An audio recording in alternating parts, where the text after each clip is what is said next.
Je suis Doko I. Florent, guide de tourisme. Je vous amène découvrir le parc de la Pondjari au Bénin. Ce parc est ouvert du 15 octobre au 31 juillet. En tant que guides locaux, nous organisons des circuits sur tout le Bénin.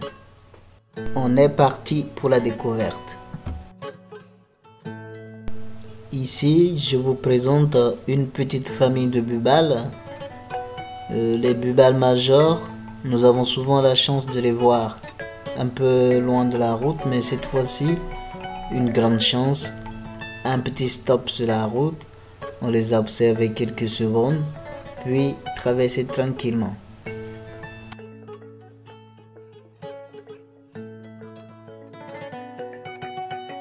Et là, avec une petite chance, nous arrivons à la mare artificielle où nous observons des éléphants qui se baignent.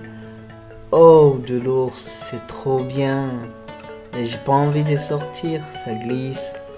Bah, je peux retourner un peu? Bah non, on va partir, il fait tard. On va aller brouter avant que le soleil se réchauffe encore.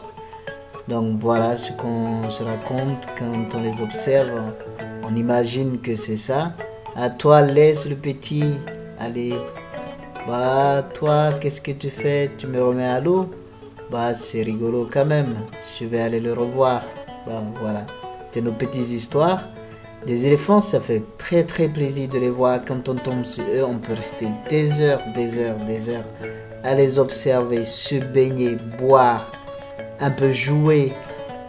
Presque toute la journée, on serait resté à les observer, mais souvent, on a toujours des choses à revoir quand on quitte les éléphants et quand on quitte d'autres espèces, il y a toujours d'autres à l'avant. Là, ils s'apprêtent à partir, ils observent pour voir si le tour, il n'y a pas grand chose. Et là, on va les laisser aussi, on va continuer notre chemin.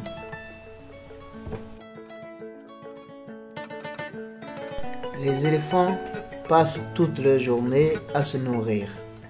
Un adulte peut manger entre 150 à 200 kg par jour de l'herbe, des feuilles, des fruits, des graines, des écorces, des racines, un peu de tout.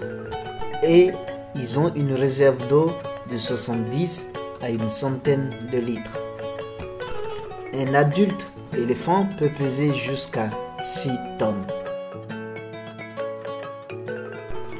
Ça arrive souvent de voir sur les oreilles ou les épaules des éléphants une couleur verdâtre.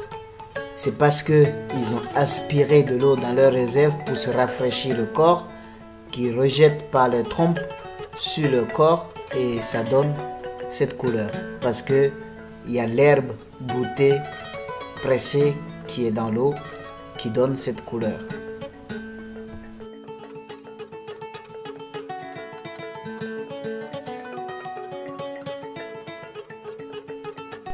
Après les éléphants, nous allons faire un petit arrêt pour observer nos ancêtres, comme je le dis souvent, les babouins.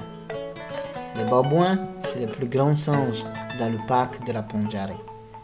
Et ces espèces de singes, nous les voyons souvent en général. Et on peut passer plusieurs temps à les observer. Ils ne sont pas craintifs, ils sont proches, curieux, ils veulent savoir ce qui se passe autour, du coup, à l'aise, ils jouent à côté.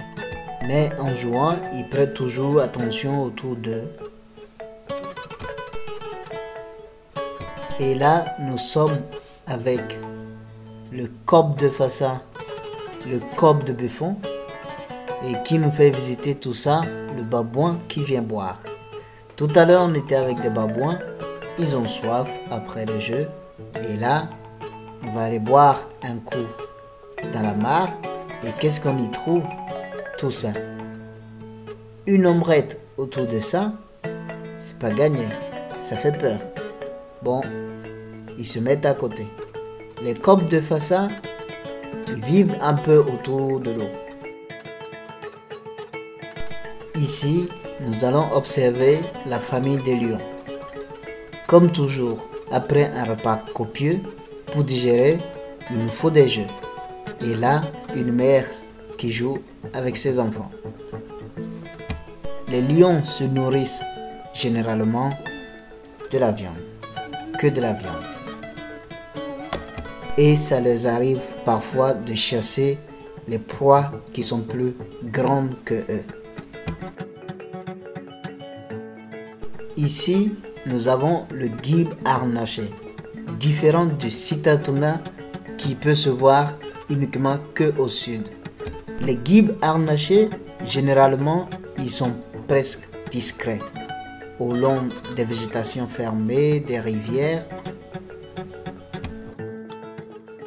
Un troupeau d'éléphants est constitué généralement des femelles adultes, des jeunes femelles, des petits, des jeunes mâles, et ensemble dirigés par une matriarche.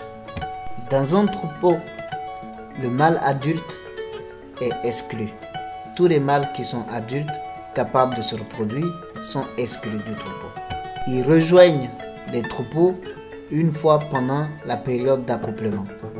Et pendant l'accouplement, la femelle et le mâle se mettent à l'écart du troupeau pour mieux gérer leurs amours.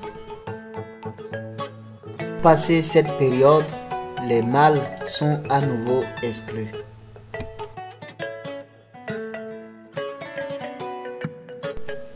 Ici, comme vous allez le remarquer, nous avons plusieurs espèces qui sont au point d'eau. Celle qui est en train de partir, c'est le corbe de buffon, et en train de boire, c'est le bubal major qu'on a vu en début, une petite famille avec des bébés. Et tout à droite, on a des patas qui sont en train de boire, la deuxième espèce de singe que nous avons dans la Pandjari. Et là, une espèce qu'on n'avait pas encore vue dans le film, le buffle. Le buffle, très lourd, méfiant, car il est beaucoup chassé par les lions. Du coup, quand il arrive à la mare, il prend soin de mieux regarder avant d'y accéder à l'eau. Mais une fois à l'eau, il se prend des belles gorgées d'eau pour atténuer sa soif.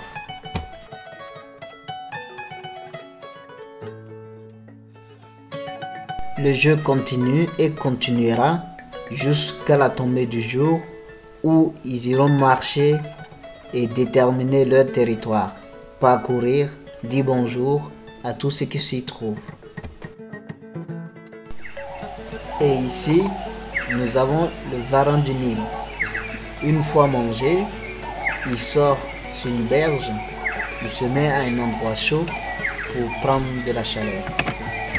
Nous entendons plein d'oiseaux chanter, comme le gonolek, le kalao avec noir.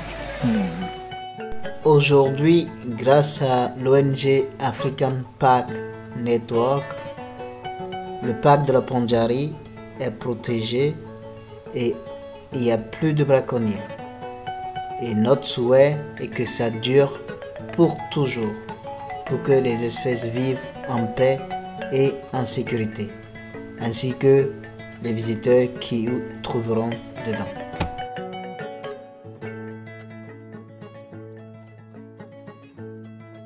Nous sommes à la fin de la visite du parc Pandjari au Bénin. Si ça vous a plu, n'hésitez pas à partager et pour vos prochaines visites, n'hésitez pas à nous contacter. Nous sommes disponibles à vous faire découvrir ce merveilleux parc et avec grand plaisir. Découvrez avec nous le meilleur du Bénin, du parc de la Pandjari et du Lodge. N'hésitez pas à réserver plus tôt pour y avoir des places.